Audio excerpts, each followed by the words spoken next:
Bonjour à tous, aujourd'hui je reçois Olivier Delamarche. Bonjour. Bonjour Olivier, je suis ravi de te recevoir. On avait fait un entretien il y a quelques années maintenant, ce qui n'était pas dans le même décor. Ici on est au QG des Patriotes. Alors inutile de te présenter, mais je vais le faire quand même très rapidement. Donc tu es économiste et chef d'entreprise. Et nous savons, puisqu'on va rentrer tout de suite dans le vif du sujet, on va être amené à parler de certaines personnalités comme notamment Michel Barnier ou Bruno Le Maire, puisque je sais que tu as une affection particulière pour lui. Mais on va commencer, puisqu'on connaît ton attachement et ton combat pour les libertés à tous les sens. Nous sortons d'un été qui a été rude pour la liberté d'expression, avec bien sûr l'arrestation en France. Normalement, il est d'ailleurs toujours assigné en France, je ne sais pas s'il y est encore, mais de Pavel Durov, le patron et fondateur de Telegram, avec la lettre de Thierry Breton contre Musk, contre le réseau X qui est très menacé, avec l'interdiction au Brésil de ce réseau, puis les attaques lancinantes contre la liberté d'expression. Qu'est-ce qui, à ton avis, qu'est-ce qui justifie, qu'est-ce qui explique cet emballement, cette accélération des attaques contre la liberté d'expression ? C'est le seul moyen pour eux de tenir, c'est-à-dire quand tu as assisté à des coups d'État dans divers pays, que ce soit en Amérique du Sud, que ce soit en Afrique, etc., quel est le premier lieu visé? C'est la télévision. C'est vrai. Là, c'est la même chose, c'est-à-dire que il n'y a plus la télévision, parce que ça n'a aucun intérêt, plus personne ne la regarde. Donc qu'est-ce qu'on fait? On essaie de couper les réseaux, parce qu'on sait que très bien, regarde par exemple ce qui s'est passé avec les gilets jaunes, ça a commencé sur les réseaux, les appels à aller sur les ronds-points, etc., c'était les réseaux qui les lançaient. Donc c'est quelque chose qui est dangereux pour le pouvoir en place, et donc ils s'attaquent en priorité à ces réseaux. Donc c'est dans la lignée de tout ce qui se passe depuis le Covid, depuis même avant le Covid. On est dans une situation sur laquelle on a, pour moi en tout cas économiquement, depuis un moment déjà dépassé le point de non-retour. Donc c'est un peu la panique, c'est-à-dire qu'il faut tenir le plus longtemps possible. Et pour tenir le plus longtemps possible, faut museler les réseaux. C'est ce qu'il y a de plus intéressant pour eux et de primordial, je dirais, pour eux. Parce que c'est là-dessus que les gens s'organisent, c'est là-dessus qu'on peut faire éclater un peu la vérité, parce que c'est pas sur BFM, ni sur LCI. Donc voilà. Quoi qu'en France, même C8 manifestement les dérangeait. Oui, ce qui m'a un peu effaré, parce que c'est quand même pas l'étendard non plus de... Il y avait peut-être un petit peu plus de pluralisme, on va dire. Il y avait peut-être un petit peu plus de pluralisme, mais ils ont essayé de toute façon, après RT, la cible c'était CNews, donc RT est fermé, où il y avait un peu de liberté d'expression, ils ont essayé d'attaquer CNews derrière. CNews, c'est Bolloré, c'est un petit peu plus compliqué quand même. Quoi que C8 aussi, c'est Bolloré. Oui, aussi, mais ça s'attaque à C8 qui est quand même pas je dirais, le phare dans la nuit. Faut pas... Ouais, mais c'était, en termes d'audience, c'était la première chaîne de la TNT, donc c'est quand même un gros morceau. Oui. Et ils ont été capables, c'est-à-dire que ce fin février, c'est fini, quoi. Ils le suppriment de la TNT, ce qui est quand même, on n'aurait peut-être pas imaginé il y a quelques années qu'ils aillent jusque-là. Non, mais je te dis, c'est tout un process, c'est-à-dire qu'ils arrivent au bout, ils voient que ça craque de tous les côtés, ils voient qu'ils sont de plus en plus minoritaires et il faut rester, donc il faut rester par tous les moyens. Donc en effet, on ferme ceux qui ne sont pas d'accord. Ça me paraît pas illogique. Et simplement, il faut que les gens ouvrent les yeux. Ça fait longtemps qu'on n'est plus en démocratie, et depuis un bon moment. C'est pas parce que vous allez tous les 5 ans mettre un petit papier dans une urne que vous êtes en démocratie. Donc voilà. Ça paraît clair, on va en reparler. Au Brésil, où le réseau est interdit, où X est interdit depuis fin août, par un juge complètement délirant, je veux dire, ce juge, très politisé. C'est un juge qui a été ministre de la Justice, qui a fait toutes les enquêtes contre Bolsonaro et qui demandait, puisque X publie maintenant les documents, il demande des fermetures de comptes en permanence, y compris des citoyens qui ont 132 abonnés sur Twitter. Il y a quand même des grosses manifs, il y a une procédure de destitution en cours au Parlement, il y a des gouverneurs, c'est un État fédéral qui appelle à la désobéissance en installant des VPN, puisque les VPN maintenant c'est 9 000 $ d'amende. Est-ce qu'en France, tu as l'impression qu'il y a les mêmes anticorps de liberté dans la classe politique française par exemple et dans la classe médiatique? Non, il n'y aura rien. Enfin, c'est-à-dire que je pense que le Covid d'ailleurs a été un bon test. C'est-à-dire qu'on a vu qu'il n'y avait aucune rébellion. Alors il y a eu, tu en as été l'auteur d'ailleurs, tu as eu des manifs, etc. Mais je veux dire, le 90% de la population a suivi gentiment et c'est pour certains, ne se sont pas encore réveillés, donc malgré tout. Certains, oui. Ne se sont pas encore réveillés. Donc non, je crois que c'est l'esprit révolutionnaire en France, c'est lointain, très lointain. Et tu dirais qu'en France, c'est un peu philosophique, mais bon, l'attachement à la liberté est une. Je crois qu'on l'a s'est sacrifié effondré. depuis longtemps. Oui, Ouais. je crois qu'on l'a sacrifié depuis longtemps. Et ça se voit partout en fait. Ça se voit partout, et puis enfin, tu vois que. Mais c'est un travail de long terme, hein, l'éducation, Ouais. les médias aussi, aujourd'hui, il y a les médias, bien sûr. Aujourd'hui, il y a pas. Enfin, moi, le Covid, ça m'a laissé sans voix. Hein, donc, pendant un bon moment, je comprends pas comment les gens se sont laissés faire à ce point-là. Donc, c'est un fait. Enfin, alors après, on peut m'expliquer tout ce qu'on veut, mais pour un rhume, on a quand même fermé la France, bloqué la France, arrêté les entreprises, etc. On aurait demandé aux gens de sauter à pieds joints, côté numéro impair sur le pied droit, côté numéro pair sur le pied gauche. Enfin, ils l'auraient fait. Assurément, il y en a qui l'auraient fait. Donc, on a vu très longtemps après, moi j'étais dans le Jura, alors j'ai pas eu le même confinement qu'ici à Paris, c'était quand même beaucoup plus cool, mais ça n'empêche qu'on voyait, on a vu des gens, longtemps après le pic du Covid, on a vu des gens circuler tout seuls en voiture, vitre ouverte, avec un masque. T'en vois encore, hein? Oui, donc enfin bon, il y a un moment où on se dit, bah d'accord... Donc non, moi je vois pas les gens, honnêtement je vois pas les gens bouger comme au Brésil ou comme... et puis tu sais, on a eu quand même certaines phases, la Grèce, ils en ont pris plein la gueule, en 2012, etc. Ils en ont la vraiment Troïka, pris tout ça, plein la gueule. Ouais. Ils ont bougé? Non. L'Espagne, ils en ont pris plein la gueule à un moment. Il y a eu 1 ou 2 manifestations, mais c'est tout. Donc non, il suffit d'actionner les bons leviers, c'est-à-dire de faire peur, et si tu fais peur, tout passe. En France, tu as quand même eu, alors tu as totalement raison pour le Covid, même s'il y a quand même il y a eu des mouvements, hein, il y a eu des choses, mais à un moment il y a eu beaucoup de monde, mais 2-3 ans avant le Covid, tu as eu cette espèce de...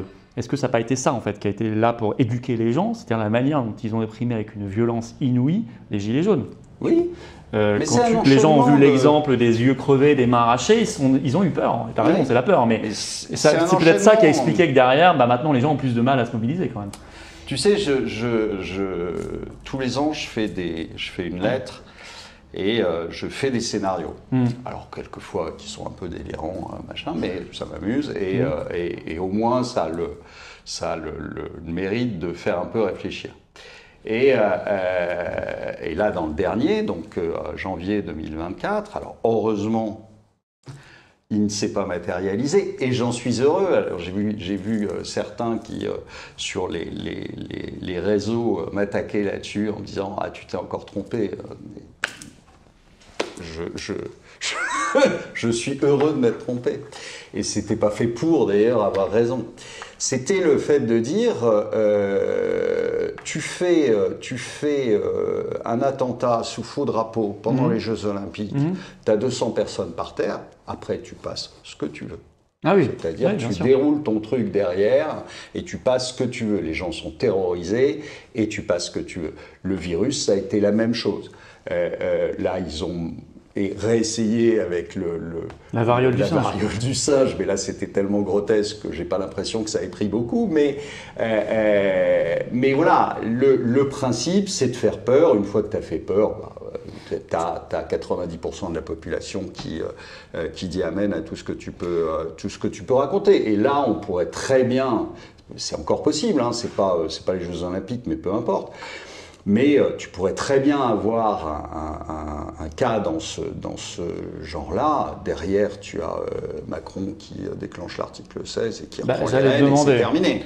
Europe 1 avait sorti fin juin que Macron, dans l'entourage de Macron, on disait que l'article 16, donc les pleins pouvoirs, était une option envisageable. Tout de suite, alors ensuite, Europe 1 a été prié de se taire. Toi, tu penses que c'est encore possible? Mais c'est possible, bien sûr que c'est possible. Bien sûr que c'est. Enfin, je veux dire, il faut quand même se souvenir que le Covid, il a déclenché l'état d'urgence. Il faisait ça en petit comité, en conseil de défense. Enfin, je veux dire. Sous secret défense. Voilà, je rappelle, pour un rhume. Hein. D'accord. Donc. Moi, je l'ai bon, alors on va avoir droit à la petite notation YouTube en dessous. Non, mais je m'en fous. Faut arrêter. En tout cas, tu as des pays. Alors, l'Allemagne, là, il y a des milliers de mails qui sortent. Parce qu'il y a quand même une loi sur la transparence de l'information qui oblige les ministères à publier donc, tous les échanges qu'il y a eu dans l'équivalent du Conseil de défense sanitaire, même si eux, c'était pas placé sous secret défense. Au Royaume-Uni, tu as eu la même chose, la publication des WhatsApp de Johnson, tout ça. Tu as aux États-Unis une commission d'enquête parlementaire depuis 2 ans qui travaille et qui sort du lourd quand même. En France, en France, zéro. C'est quoi? C'est la nullité des parlementaires, c'est l'absence de contre-pouvoir. C'est l'absence totale de contre-pouvoir. De médias aussi. Tu n'as ni contre-pouvoir dans les médias, ni contre-pouvoir. Qu'est-ce qu'il faudrait changer en priorité en France, à ton avis, pour que. Tout le personnel politique. Non, mais non, mais que les gens fassent leur boulot.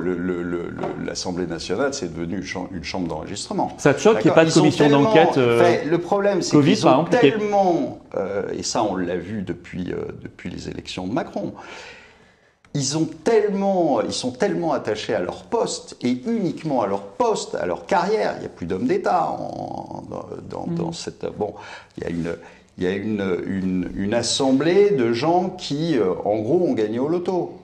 Ouais, c'est ça.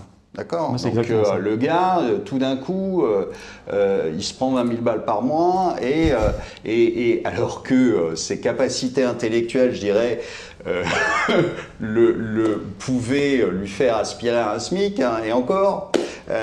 Donc, voilà, le type, pour lui, c'est jackpot. Il se fait un réseau de dingue. Ok, il est ancien député sur sa carte de visite et il se prend 20 000 balles par mois. Évidemment qu'il est accroché à son siège et qu'il en a rien à foutre. Il ne va pas jamais voter une motion de censure parce qu'il sait qu'il va sauter derrière. Donc, mais ça, tu pourrais dire. 2 fois gagner au loto dans la même vie, c'est vrai. Rare. Voilà, donc. C'est vrai, mais regarde, un Allemand qui devient député ou un Américain, c'est pareil. C'est très prestigieux, c'est bien payé. Et pourtant, tu as l'impression, j'idéalise pas du tout, hein, mais tu as le sentiment quand même qu'il y a un peu plus de combativité, de contre-pouvoir. Qu'est-ce qui se passe en France, tu vois? Est-ce que c'est un problème aussi institutionnel? C'est-à-dire qu'à un moment, le Conseil d'État, le Conseil constitutionnel, il faut balayer tout ça, refaire autrement. Enfin, tu vois, mais il faudrait on est en fin de règne d'un truc. Il faudrait refaire autrement. Et puis, il y a beaucoup de choses à faire. Enfin, je veux dire, interdire qu'on puisse se présenter comme député avec un casier judiciaire, c'est déjà rien que ça. Ça devrait être la base. Ça devrait être la base. Hein. Quand tu montes une société, la première chose qu'on te demande, c'est un casier. Donc, je vois pas pourquoi, quand tu es député, ça n'arrive pas. Et puis c'est dès l'école. Moi, il y a quelque chose qui me fascine. C'est une femme comme Sandrine Rousseau qui se fait réélire au premier tour à Paris. Ouais, ça me dépasse. Ouais. Je veux dire, si les gens avaient ne serait-ce qu'une vague notion, mais même pas d'économie, mais de bon sens. Ouais. jamais elle pourrait être élue. Ça montre ce qui est devenu la sociologie parisienne. Oui, bah oui. Tu as raison, dès le premier tour. Hein. Dès le premier tour, c'est quand même fascinant. Plus de 50%. Ouais. Non, mais c'est impressionnant, on est d'accord. Donc voilà, et elle est prof d'éco, et elle est prof, c'est la principale de l'université de Lille, je crois. Ouais, elle a été, je sais pas si elle est encore, je sais pas si, oui, effectivement. Non, mais il y a une vraie question à se poser. Oui, il y a un vrai sujet. D'accord, donc il y a un vrai sujet. Tu prends la moitié des gens de LFI, les connus, on va dire. Je ne te parle pas des dealers ni quoi que ce soit, mais je te parle des connus. C'est des gens qui sont profs d'économie, souvent. Oui. Profs d'économie. Qu'est-ce qu'ils peuvent enseigner, ces gens-là? Donc voilà, après, je pense qu'on est dans une déliquescence totale de la société française. Voilà. Pavel Durov, il a une assignation judiciaire, il est obligé de rester en France. Tu penses qu'il restera en France ou il aurait intérêt à rester en France? Non, intérêt non, mais après, moi, je ne connais pas les dessous judiciaires de ça, mais... il a eu des mises en examen très sévères. Oui, oui. On lui a tout collé sur le dos, là. Mais... Il est complice de tout ce qu'on peut faire via Internet. Là aussi, c'est le jeu, hein. C'est ce que je te disais. Quand tu fais un coup d'État, qu'est-ce que tu fais? La première chose, tu t'investis la télé et la radio. Donc là, c'est pareil. C'est-à-dire qu'en fait, on est dans une sorte de coup d'État, mais soft. Ouais. On est dans une sorte de coup d'État soft, et le coup d'État soft, ça fait que la première chose qu'il faut faire, c'est museler les gens. Et là, c'était terrible. Telegram, ça échappe. Tu ne peux pas le contrôler, tu ne peux pas écouter, tu ne peux pas, etc. Donc, c'est vrai que c'est embêtant. Voilà, donc, il n'y a pas de... Si, ce qui est effarant, c'est qu'on puisse en arriver jusque-là en France. Mais après... Maintenant, il y a tellement de choses effarantes qui se sont passées depuis les années Macron que plus rien n'est étonnant. Alors, peut-être encore un étonnement. Est-ce que tu as été étonné de la nomination de Michel Barnier à Matignon? De la part de Macron, non. Non. Puisque... Tu penses quoi de Michel Barnier, globalement? Michel Barnier, c'est un haut fonctionnaire qui est très très européiste. Hein. Il faut quand même se souvenir de ce qu'il disait des Anglais, et de ce que c'est lui qui a négocié en partie le Brexit. Non, les déclarations de Barnier pendant le Covid, c'était aussi terrible. Une merveille. Ouais. Donc voilà, donc il est parfaitement dans la ligne de Macron, quoi. Enfin, c'est un de ceux qui a fait le coup du traité de Lisbonne. C'était déjà un coup d'État. Donc voilà, enfin, je pense que c'était vraiment le bon candidat pour Macron. Après, si tu veux, si tu me demandes si je préfère Barnier à Lucie Castet, on a quand même de drôles de questions maintenant. C'est comme une hésitation. On est quand même, pour arriver, si tu veux, à se poser ce genre de questions, c'est que... Tu vois, donc... il se passe quand même quelque chose en France. Mais voilà, donc non, malheureusement... Lucie Castet aura animé notre été. Mais non, mais elle était drôle, parce que une opération quand amusante. Elle s'est identifiée à une première ministre, c'était comique, quoi. Enfin, moi, on pourra mettre sur son CV Premier ministre virtuel, pendant 2 mois. Non, mais c'est drôle. C'est drôle, puis de voir tous ces gens qui défilent en disant on a gagné, ils ont fait 72 députés, ils ont fait 8 millions de voix en tout, contre 11 pour le RN, je crois. Oui, 11 millions, et avec leurs alliés, 140 députés. Ouais. Oui, donc voir tous ces gens-là qui ont 20% de moins de voix et t'expliquer qu'ils ont gagné et qu'ils sont majoritaires, toujours étonnant. En réalité, là, donc en fait, la Macronie se survit à elle-même. Oui, avec Michel Barnier. Est-ce que tu as vu qu'il avait pris comme directeur de cabinet à Matignon le même directeur de cabinet que celui de Bruno Le Maire? Oui. Bruno Le Maire est tellement brillant que... c'est ça, on ne change pas une équipe qui gagne. Non. D'ailleurs, je pense que c'est le ministre de l'économie qui a tenu le plus longtemps. Ah, je n'ai pas souvenir d'un ministre qui a duré 7 ans. Je pense que ça doit être le plus long mandat de la 5e, non? Ça a vérifié, peut-être. Il faudrait regarder. À vérifier, mais... Il faudrait regarder combien de temps Giscard avait tenu sous De Gaulle, mais longtemps, ouais, je suis pas sûr qu'il ait fait... peut-être pas 7 ans. Hein, ouais. Donc c'est quand même extraordinaire. Mais 7 ans de bonheur économique pour la France. Bruno Le Maire vient de déclarer, puisqu'on parlons-en, il vient de déclarer là, au moment où on enregistre la vidéo, qu'il était interrogé sur la baisse des recettes de TVA en France. Il a dit c'est normal. Nous sommes passés d'une nation de consommateurs à une nation de producteurs. Donc, nous avons moins de recettes de TVA. La France, nation de producteurs, au bout de 7 ans de Bruno Le Maire, ou qu'est-ce que tu en penses?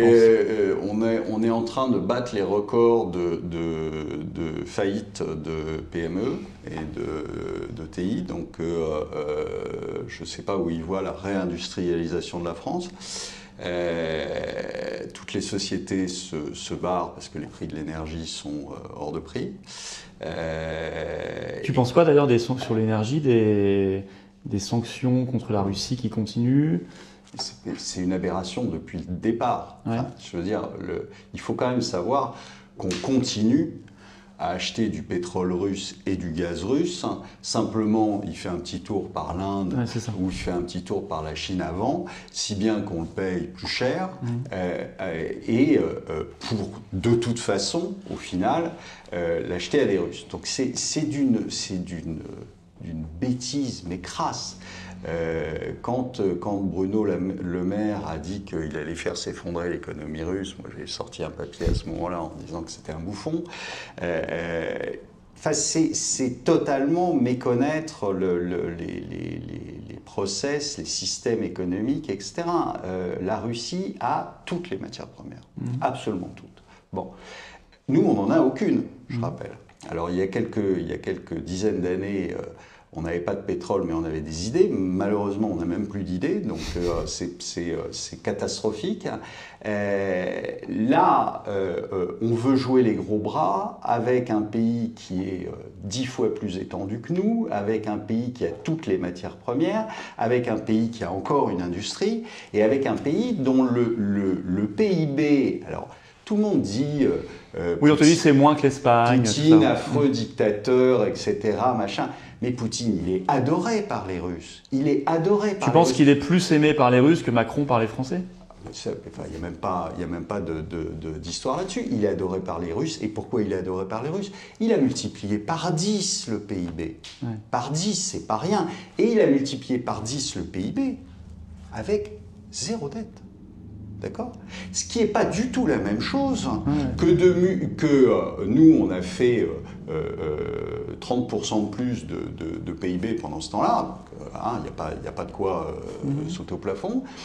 Mais nous, avec 4 fois ça en dette. Donc en fait, le problème, c'est qu'il faudrait bien quand même que les gens comprennent que quand tu fais 1% de croissance, mais que tu fais 4% de dette, eh bien, à ce moment-là, en fait, tu es en récession. D'accord? Donc, faut arrêter avec ça. C'est beaucoup plus sain. Moi, je préfère un pays qui se développe sans dette, avec juste de la transformation de l'énergie, comme le dit notre ami Charles Gave. Le PIB, c'est de l'énergie transformée. Oui, c'est ce qu'il dit. Donc, alors, c'était vrai.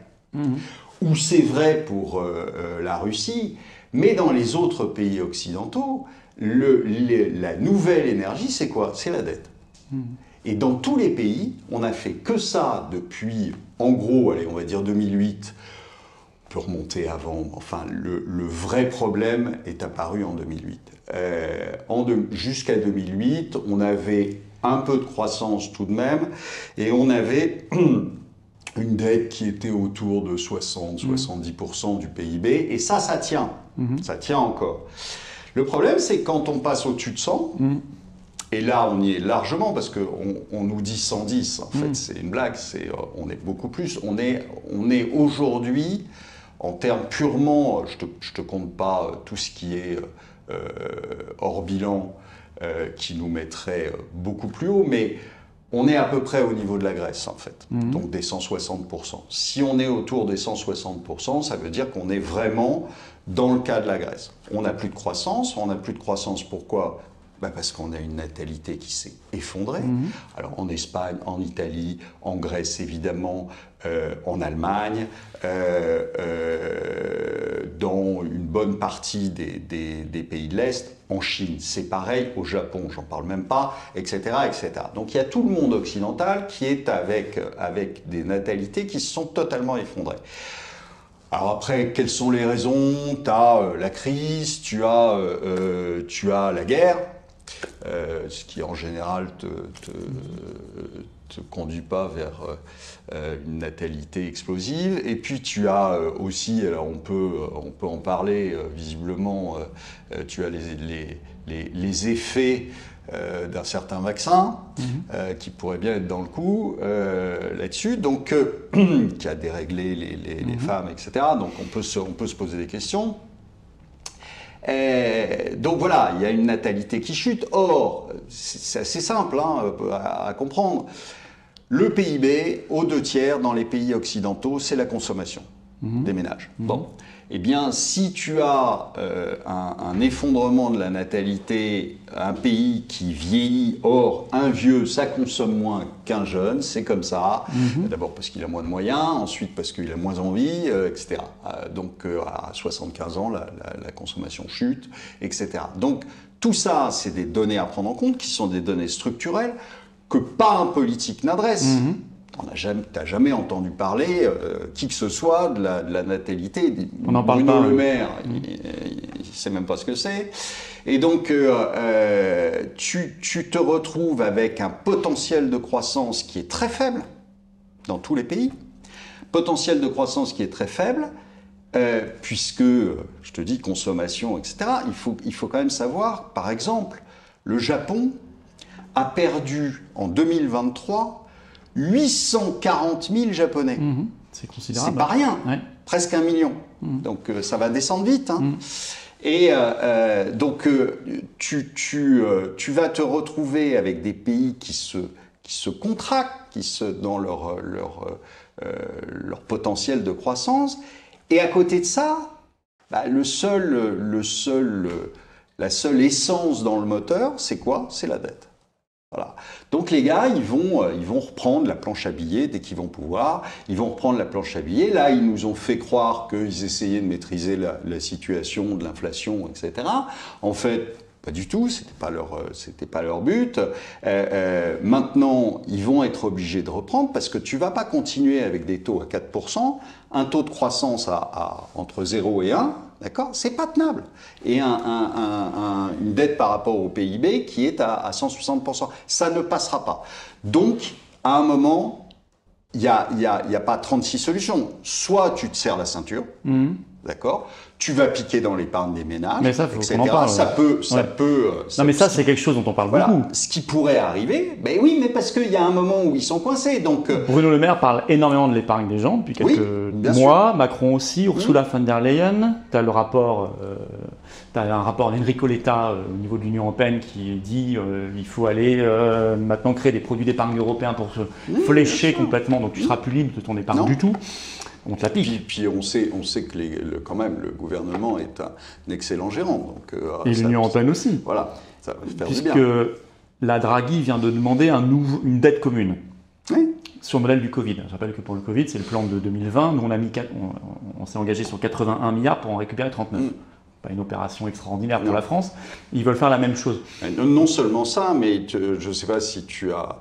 c'est Charles-Henri de Gallois qui avait soulevé le lièvre. Ce qui est extraordinaire, c'est que sur le plan global des 800 milliards du plan de relance européenne, comme ils sont vraiment malins, ils n'ont rien emprunté quand les taux étaient à zéro. Ouais. Donc maintenant, ils sont obligés d'emprunter, puisque je rappelle que l'Europe n'a pas de ressources propres. Donc ils sont obligés aujourd'hui d'emprunter, mais ils empruntent à 4%, ils n'empruntent pas à zéro. Ouais. Voilà.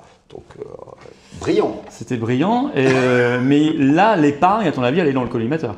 Mais bien sûr. Ouais. Bien sûr, parce qu'il y a un moment où il va falloir... Alors, je pense qu'ils vont faire une combinaison de tout, c'est-à-dire hausse des impôts, forcément.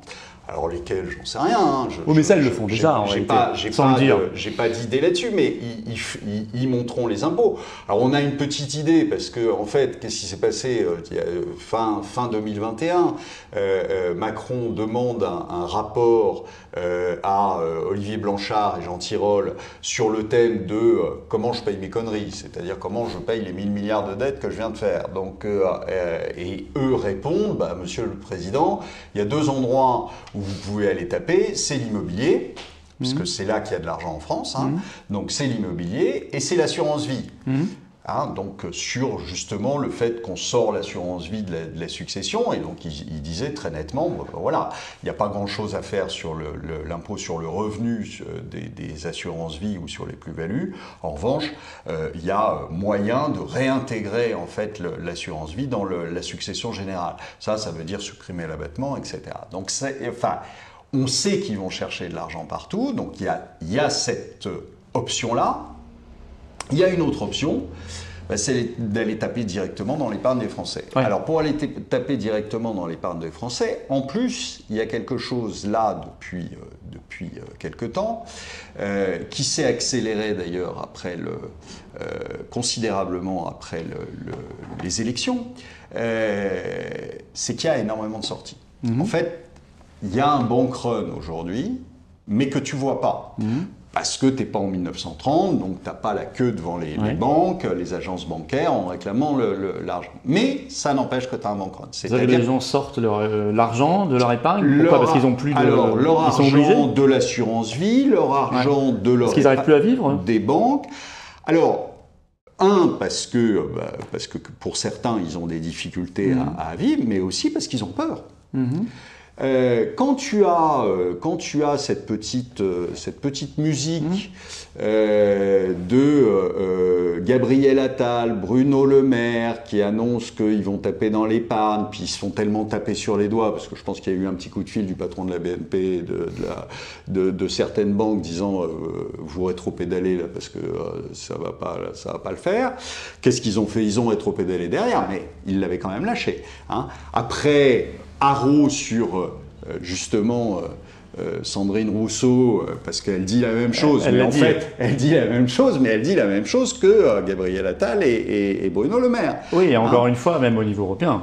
Oui, tout à fait. L'architecture, elle est en train de se créer au niveau de l'Union européenne. Donc en fait, cette petite musique-là a fait peur à beaucoup de gens. Beaucoup de gens ont sorti leur argent. Et ça veut dire quoi? Ça veut dire que aucune banque ne résiste à un bank run. Donc la crainte qu'on peut avoir aujourd'hui, c'est qu'au bout d'un moment, tu aies 2 ou 3 banquiers qui prennent leur petite mallette et puis qui aillent voir le remplaçant de Bruno Le Maire, à moins qu'il nous recolle Bruno Le Maire d'ailleurs, pourquoi pas, il est tellement bon il a déjà pris son il mérite de refaire 3 ans de plus. Donc qui aille voir le remplaçant de Bruno Le Maire à Bercy en lui disant écoute, il faut que tu arrêtes l'hémorragie, et pour arrêter l'hémorragie, qu'est-ce qu'on fait? On bloque. Voilà, on ferme les banques comme au Liban. Puis après, on peut se servir dessus. Après, on peut ça, tu penses que c'est un scénario possible? Oui. Mais le bank run dont tu parles là, il est chiffré, il est massif, il est... moi, je peux te il dire a commencé quand réellement? Il a commencé bien avant les élections, ouais. De gens qui jettent l'éponge et puis qui partent, soit qui vendent de l'immobilier, soit qui vendent des entreprises et puis qui s'en vont. Ça, c'était avant les élections. Évidemment, les élections n'ont pas fait du bien, ça a accéléré le mouvement. Mais oui, il y a beaucoup de gens qui sortent. Alors après, moi, je suis incapable de dire en masse ce que ça représente. Enfin, moi, ce que je vois, je les vois arriver en Suisse. Tu sais que je suis installé en Suisse, que j'ai un family office, donc c'est mon boulot, et que je vois arriver énormément d'argent. Oui. D'accord. C'est d'ailleurs, oui, tu parles un petit peu de la Suisse, mais la différence entre la Suisse, enfin, il y a beaucoup de différences, mais une des grandes différences, c'est que la Suisse est un pays indépendant, Oui. qui a fait le choix de garder le contrôle de ses frontières, de son commerce, de sa monnaie, qui a même des votations, la démocratie directe régulière sur différents sujets, et ça fonctionne. Oui. Mais tu connais l'histoire. Non, parce qu'on nous dit toujours, il faut être plus gros, plus gros, plus gros, on nous a vendu l'Europe comme ça. Et finalement, tu m'as cité 2 pays, pour l'instant la Russie qui a un projet national. On n'est pas là pour aduler Poutine, mais en tout cas, il y a un projet national. Et ça fonctionne mieux que chez nous, c'est le moins qu'on puisse dire. Et la Suisse qui a un projet national et ça fonctionne. Mais tu sais, enfin, la Corée du Sud, c'est 62 millions, je crois, donc c'est comparable. Ouais. Ils ont aussi un problème de natalité d'ailleurs. Ils ont aussi un problème de natalité, mais enfin ça marche, oui, ça marche bien. Considérablement mieux que chez nous. Donc c'est pas une question de taille, ça n'a rien à voir, c'est juste une question de volonté, de système, etc. Les Suisses, ils votent 2 fois par mois pour on ne connaît pas le président, il change tous les ans. Enfin bon, c'est pas du tout le même fonctionnement. C'est pas du tout le même fonctionnement. Mais c'est quand même encore une démocratie, ce qui n'est plus le cas de chez nous. Tu connais la blague du politique qui arrive à Genève. Il arrive à Genève et puis il s'adresse à un politique suisse et puis il lui dit dis-moi, je suis passé dans Genève et puis j'ai vu que vous aviez un ministère de la Marine, ça vous sert à quoi? Parce que vous n'avez pas d'accès à la mer. Et le politique suisse lui répond, vous avez bien un ministère des Finances. Voilà. Effectivement, ça veut tout dire. Non, mais je le dis aussi parce que ça montre quand même aux gens qui nous écoutent que, effectivement, tu as dit les choses, c'est une question de volonté. Parce qu'il n'y a pas un sort qui s'est acharné sur la France, une fatalité divine qui nous non, mais on a une bande pousserait à la catastrophe, forcément. On a une bande d'incompétents qui malheureusement, je te dis, est beaucoup plus occupée par leur carrière que par autre chose. La France, ils s'en foutent complètement. C'est pas leur sujet. Ce qu'ils veulent, c'est faire carrière. Or, c'est tous des gagnants du loto, quoi. Ils ont tout d'un coup, ils ont une manne qui arrive, un réseau qui arrive. Ils payent rien. On a eu un CGP qui nous a raconté une histoire extraordinaire qui reçoit un politique, je crois que c'était un politique européen,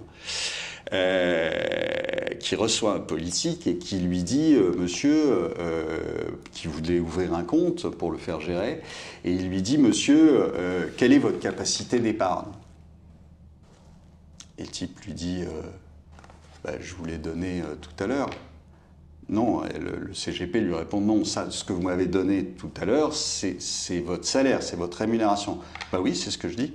D'accord. Ouais. C'est l'argent de poche. Voilà, donc en fait, après vous ne pouvez pas avoir quelqu'un qui est connecté à la réalité, alors que le gars vous explique que en fait, c'est de l'argent de poche. Il ne sait pas la différence entre un salaire et sa capacité d'épargne. Donc, vous ne pouvez pas avoir quelqu'un qui a les pieds sur terre. Vous avez des gens qui sont complètement déconnectés, qui, pour certains, n'ont jamais travaillé autre que dans la politique et qui viennent vous expliquer après comment vous devez travailler et comment, enfin, c'est lunaire. Enfin, entendre Bruno Le Maire sur un sujet qu'il connaît absolument pas, qu'il maîtrise absolument pas, qui vous explique comment il faudrait qu'on fasse, alors qu'on a monté des boîtes, qu'on les a fait tourner, qu'on s'est serré la ceinture pendant souvent plusieurs années ou plusieurs mois avant que ça décolle, et que tous les impôts qu'on paye, on le voit, qui est dilapidé. J'en donne à l'Ukraine pour que les Ukrainiens se payent des villas, j'en donne... Non mais... On voit d'ailleurs de l'argent ukrainien arriver en Suisse aussi. Ah, mais on voit des Ukrainiens en Suisse, ça, on voit des... Ah mais c'est ce puis, qu'on parle. en général, ils ne circulent pas en... Non, mais ça, voilà, on a les infos là-dessus. En Kadjar, sûr, là, je veux dire, on n'est voilà, pas sur non, de la... mais c'est une évidence. Enfin, Ouais, je on veux voit, dire, on voit il y a- beaucoup de luxe ukrainien arriver. Ouais. C'était le pays le plus corrompu au monde. C'est pas parce que... Je crains que ce le soit encore plus, mais avec bien tout sûr, l'argent qui s'est déversé. Bien sûr. Enfin, de toute façon, toute cette histoire, enfin moi, il faudra pas me raconter d'histoire. Tout cet argent qui part, il part pas pour les Ukrainiens. Les Ukrainiens, ils n'en voient pas la couleur. Donc c'est juste de la corruption. C'est un En fait, grand on est un processus de détournement de fonds. On est un pays qui est aussi corrompu que probablement que les pays de certains pays d'Afrique dont on se fout Bien sûr. en rigolant, mais alors peut-être qu'on le fait un petit peu mieux, ou un petit peu plus discrètement, mais on est un pays corrompu, c'est une évidence. Oui. Et Tu penses l'Europe est que... corrompue, enfin, Ouais.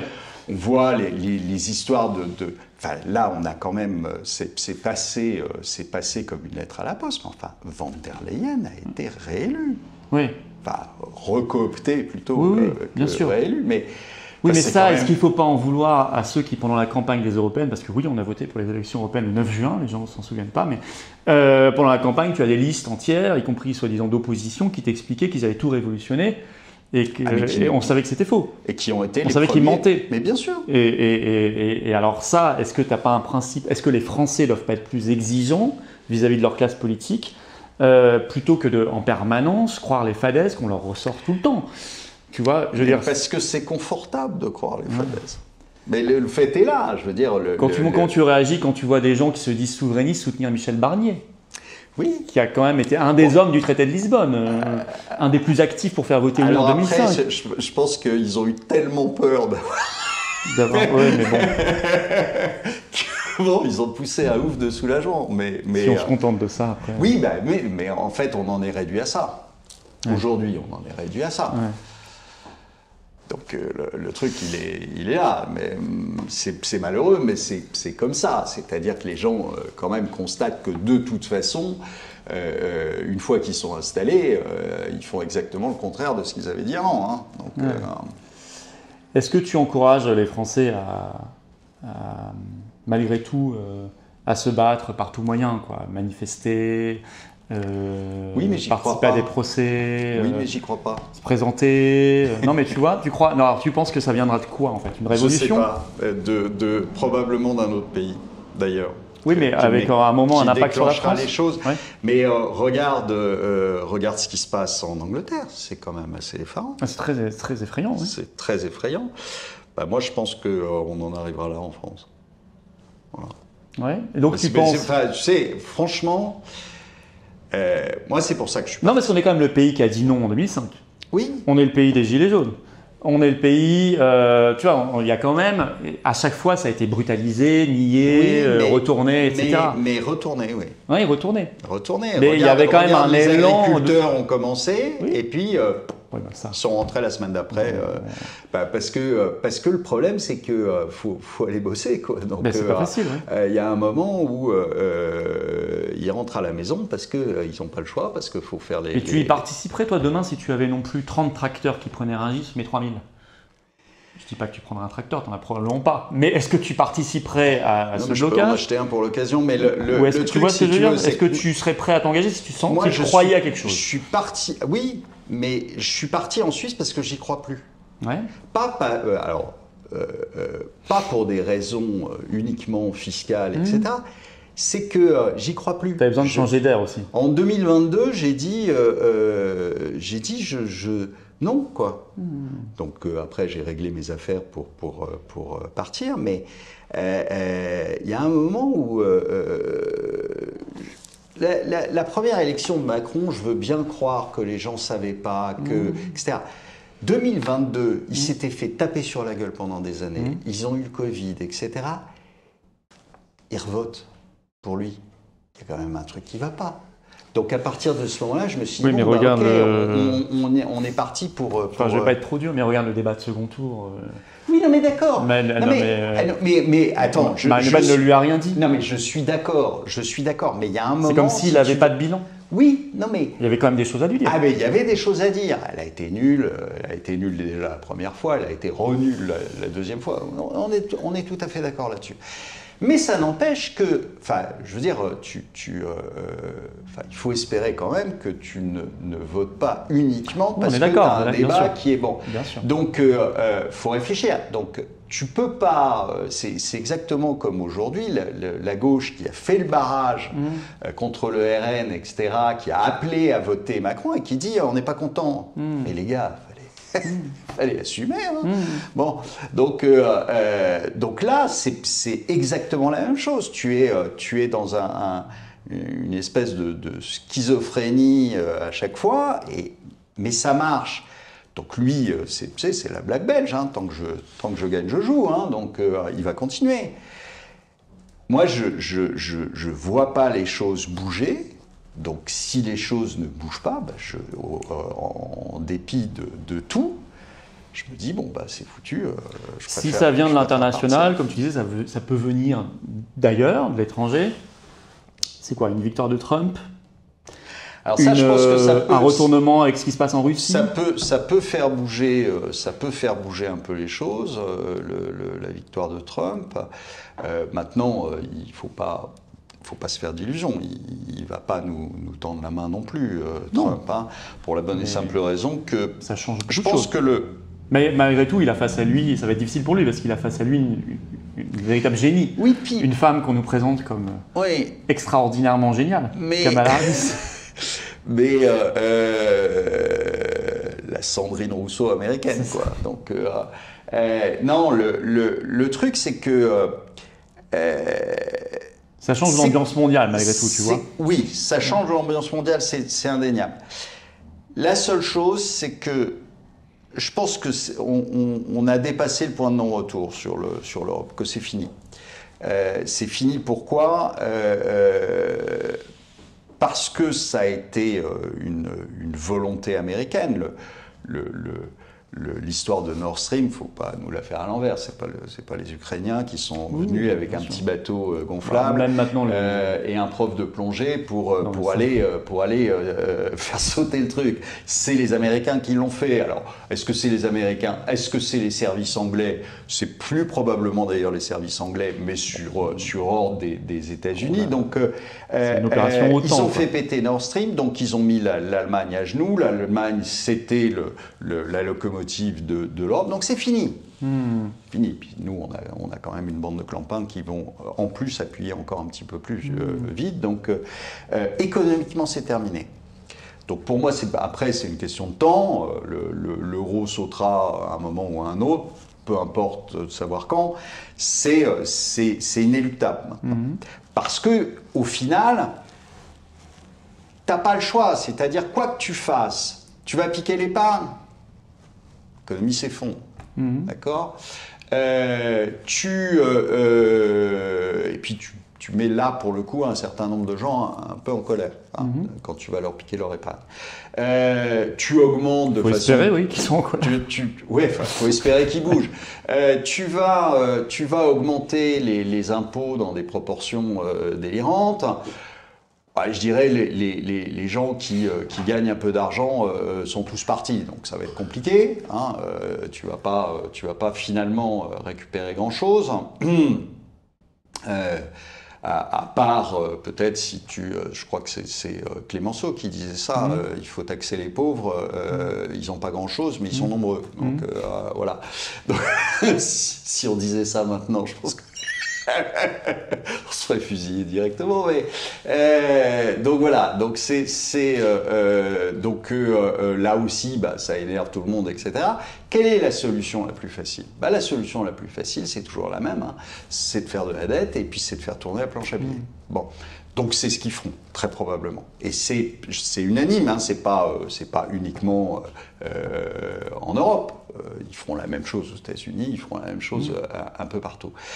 Pourquoi? Parce que c'est la solution de la facilité, c'est la solution qui fait que tu peux aussi désigner quelqu'un d'autre comme responsable. Hein. Le jour où tu as l'euro qui s'effondre complètement, qu'est-ce qui va se passer? Tu vas dire, Bruno Le Maire, etc. Bruno Le Maire va te dire, C'est moi qui fais tourner la planche à billets? Non, c'est la BCE. Moi, j'y suis pour rien. D'accord. Bon.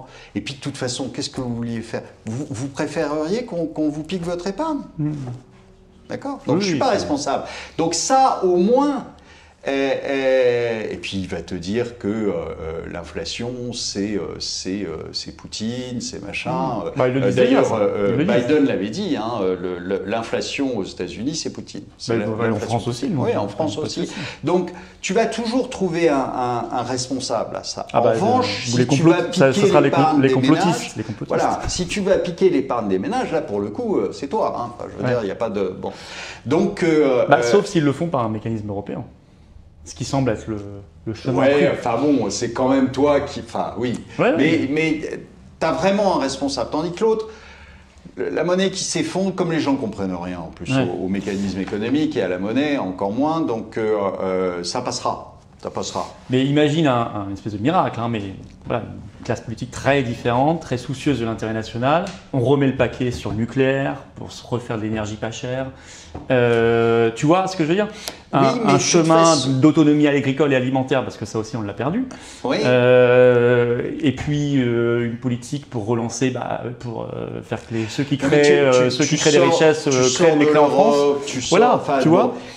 Tout ça, c'est vrai. On a déjà vu des pays reprendre la main quand même. Mais... Regarde la Russie effondrée dans les années 90. Oui, mais il faut pas... alors moi, j'ai lu certaines études d'économie. Je dis ça notamment aussi pour nos jeunes générations qui ne voudraient pas totalement tomber en dépression. Oui, il t'explique que tu sors de l'euro, alors demain, tu as 5 points de croissance en plus, que demain, tu n'as plus de chômage, que demain, c'est des conditions nécessaires, mais pas suffisantes. C'est pas vrai. D'abord, il faut que tu aies réellement... Parce que si tu sors de l'euro avec l'équipe actuelle, c'est une cata. Ah non, mais c'est pas eux qui le feront, de toute façon. Mais, oui, enfin, si tu sors de l'euro contraint... Mais moi, j'ai toujours vu... si ça s'effondre, si ça j'ai toujours vu le Frexit comme une condition nécessaire, mais pas suffisante. Oui, mais ce qu'il faut dire aux gens, c'est que ça va être extrêmement difficile. Parce que tu dis, on relance le nucléaire. Oui, mais comment? Parce que les trois quarts des ingénieurs, comme ils savaient que de toute façon c'était une filière en fin de course, sont partis ailleurs. Donc on a perdu le savoir-faire. Et puis une centrale nucléaire, ça se construit pas en 3 jours. Hein. Donc, mais il faut et puis, recréer des compétences. Il faut repenser totalement le système. C'est-à-dire qu'à mon avis, là pour le coup, il faut beaucoup plus que de la dette, il faut faire marcher le privé. C'est-à-dire que pourquoi pas construire des barrages, mais en faisant appel à l'épargne privée. Parce qu'il y en a de l'épargne. Le seul truc, c'est que moi, enfin, il y a un moment où mais là, c'est de l'investissement. Je veux bien payer des impôts. Mais je veux bien payer des impôts si derrière, ça marche. Moi, j'ai toujours payé beaucoup d'impôts dans ma vie parce que j'ai gagné pas mal d'argent. Mais d'accord, mais si ça va sur l'hôpital, si ça va sur la défense, si ça va sur la police, etc., oui, ok. Mais pas si ça va, je te dis, pour financer les frasques de Madame van der Leyen, ou si ça va financer les villas de Monsieur Zelensky, ou la cocaïne de certains. Enfin, je veux dire, il y a un moment où non. Voilà, donc, et je pense qu'il y a beaucoup de gens, enfin moi j'en ai rencontré un certain nombre en Suisse, qui sont des anciens Français, et qui ont le même réflexe. Les anciens Français, ils sont plus Français? Non, bah, ils ont pris aussi la nationalité suisse au bout de 10 ans. Donc, qui sont des anciens, voilà, même s'ils n'ont pas encore la nationalité suisse. Mais qui sont des gens qui sont tout à fait prêts à financer des projets, qui sont tout à fait prêts à... c'est ce qu'ils font d'ailleurs aujourd'hui, mais des choses privées, mais qui sont tout à fait prêts à investir en France, mais à partir du moment où les choses ont changé. Aujourd'hui, tu n'as même plus le droit de propriété en France. Non, mais je sais bien. Enfin, je veux dire, on ne peut pas s'estimer être un pays démocratique s'il n'y a pas de droit de propriété. Là, aujourd'hui, il n'y a pas de droit de propriété en France. C'est gravissime. Tu es en Suisse, tu connais Davos. Mais ça a été dit. Vous ne posséderez rien et vous serez heureux. Exactement. Donc, mais on en est là aujourd'hui. On en est là, bien sûr. Tu as une maison, tu as un squatteur qui rentre dedans, tu ne peux pas la récupérer. Je veux dire, mais on pourrait faire autrement. Tu es même prêt, toi, tu imagines qu'il y a plein de gens qui seraient prêts à mettre de l'argent, à investir, si c'était productif pour la nation. Oui. Par exemple, au lieu de mettre des éoliennes partout, qui coûtent fort cher. Toute cette histoire de voitures électriques, mais c'est délirant. Mais c'est aussi de la corruption. Mais c'est criminel. Parce que ça ne sert qu'à ça, oui, en fait. Bon, donc, et puis gravé dans le marbre, mais vraiment gravé dans le marbre, le droit de propriété. Aujourd'hui, on se permet d'aller prendre les capitaux russes. Pourquoi ? C'est fou. Parce qu'ils sont russes. Là, c'est un signal délétère qu'on envoie au monde entier. C'est quoi le prochain ? Ça veut dire que parce que les États-Unis sont en train de faire exactement ce qu'ils ont fait avec la Russie, avec la Chine. D'accord ? Ils sont en train il y a une ligne rouge qui s'appelle Taïwan, et ils sont en train de la franchir allègrement jusqu'à ce que les Chinois excédés disent bon, tu sais quoi ? Taïwan, on l'annexe totalement, et c'est terminé. Qu'est-ce qui va se passer derrière ? On va mettre des sanctions. Les Américains vont mettre des sanctions à la Chine. Bon, et donc, on fait quoi derrière ? On va piquer les sociétés, on va piquer les villas des Chinois, on va piquer les appartements à Paris des Chinois, parce qu'ils sont Chinois. Mais l'étape suivante, c'est quoi ? C'est parce qu'on va te piquer tes propriétés parce que t'es pas gentil avec Macron ?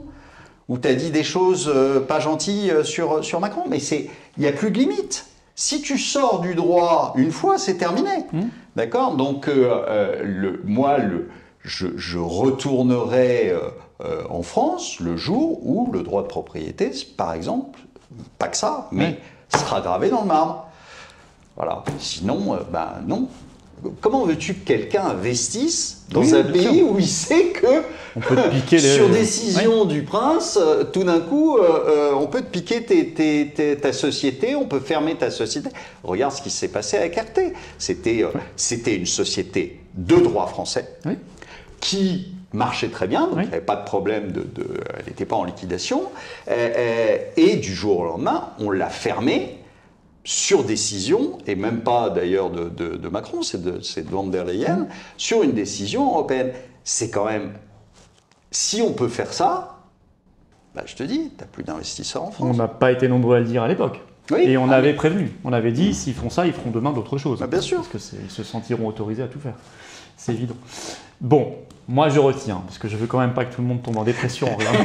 non, je retiens que tu as quand même dit, malgré tout, voilà, il y a un autre chemin, il serait possible.